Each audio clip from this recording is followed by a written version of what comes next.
అసెంబ్లీలో ఇవాళ జరిగిన పరిణామాలను సీఎం రేవంత్ రెడ్డి దృష్టికి తీసుకెళ్లారు మంత్రి శ్రీధర్ బాబు.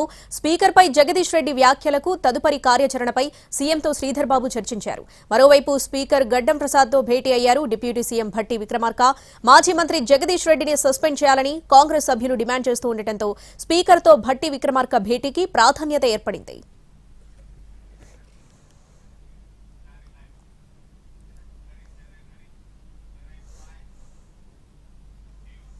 స్పీకర్పై జగదీష్ రెడ్డి వ్యాఖ్యలకు తదుపరి కార్యాచరణపై సీఎంతో శ్రీధర్ బాబు చర్చించారు.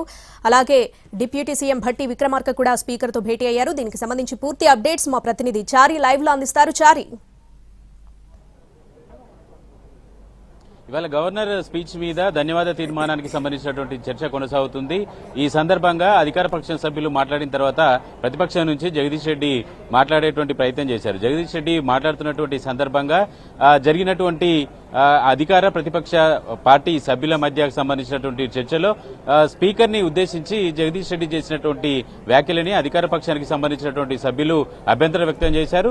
జగదీష్ రెడ్డి మాట్లాడుతుండగానే కాంగ్రెస్ పార్టీకి సంబంధించినటువంటి ఎమ్మెల్యేలు అంతా కూడా జగదీష్ రెడ్డి వెంటనే క్షమాపణ చెప్పాలి స్పీకర్ ని అవమానించేలా మాట్లాడినటువంటి జగదీష్ రెడ్డి మీద సస్పెన్షన్ వేటు వేయాలనేటువంటి డిమాండ్ ని ప్రధానంగా కాంగ్రెస్ పార్టీకి సంబంధించినటువంటి ఎమ్మెల్యేలంతా కూడా ఒత్తిడి చేస్తున్నారు. శాసనసభ సభ్యత్వాన్ని కూడా రద్దు చేయాలనేటువంటి డిమాండ్ ని కాంగ్రెస్ పార్టీకి సంబంధించినటువంటి ఎమ్మెల్యేలంతా కూడా స్పీకర్ దగ్గర ప్రస్తావించారు. కొద్దిసేపటి క్రితమే కాంగ్రెస్ పార్టీకి సంబంధించినటువంటి ఎమ్మెల్యేలంతా కూడా స్పీకర్తో భేటీ అయ్యారు. ఆ తర్వాత డిప్యూటీ సీఎం భట్టి విక్రమార్క ప్రస్తుతం స్పీకర్తో సమావేశం కొనసాగుతుంది.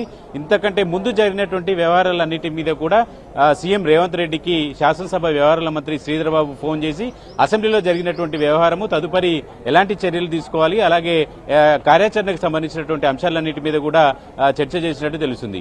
మొత్తానికి కాంగ్రెస్ శాసనసభ్యులు లేవనెత్తినటువంటి అంశం మీద బీఆర్ఎస్ పార్టీ కూడా సీరియస్ గానే కొంత రియాక్ట్ అయినటువంటి పరిస్థితి కనబడుతుంది.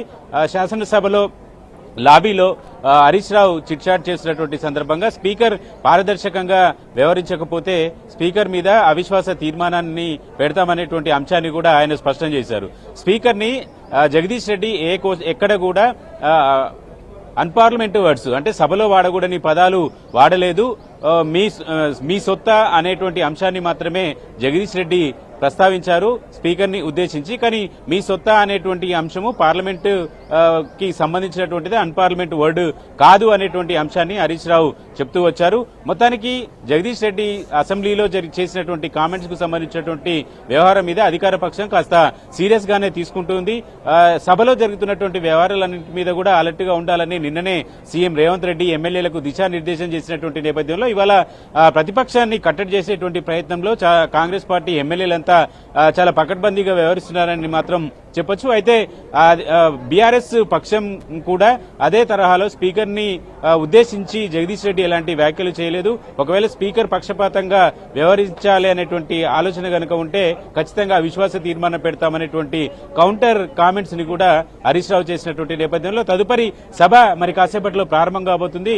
సభ వ్యవహారాల మీద జగదీష్ రెడ్డి మీద చర్యలు తీసుకోవాలని కాంగ్రెస్ సభ్యులు కోరినటువంటి డిమాండ్ మీద స్పీకర్ ఎలా రియాక్ట్ అవుతారనేది కూడా కొంత ఆసక్తిగానే చూడాలి. మీడియా లాబీలో అటు కాంగ్రెస్ పార్టీకి సంబంధించినటువంటి సభ్యులు, ఇటు బీఆర్ఎస్ పార్టీకి సంబంధించినటువంటి సభ్యులు లోపల జరిగినటువంటి సంఘటనకు సంబంధించి జగదీష్ రెడ్డి చేసినటువంటి వ్యాఖ్యల మీద చర్చ చేస్తున్నారు. ప్రస్తుతం స్పీకర్ తో డిప్యూటీ సీఎం భట్టి విక్రమార్క భేటీ కొనసాగుతుంది. ఆ తర్వాత అసెంబ్లీ తిరిగి ప్రారంభం కాబోతుంది. స్పీకర్ ఎలాంటి నిర్ణయం తీసుకుంటారనేది కొంత ఆసక్తికరంగానే చూడాల్సినటువంటి పరిస్థితి.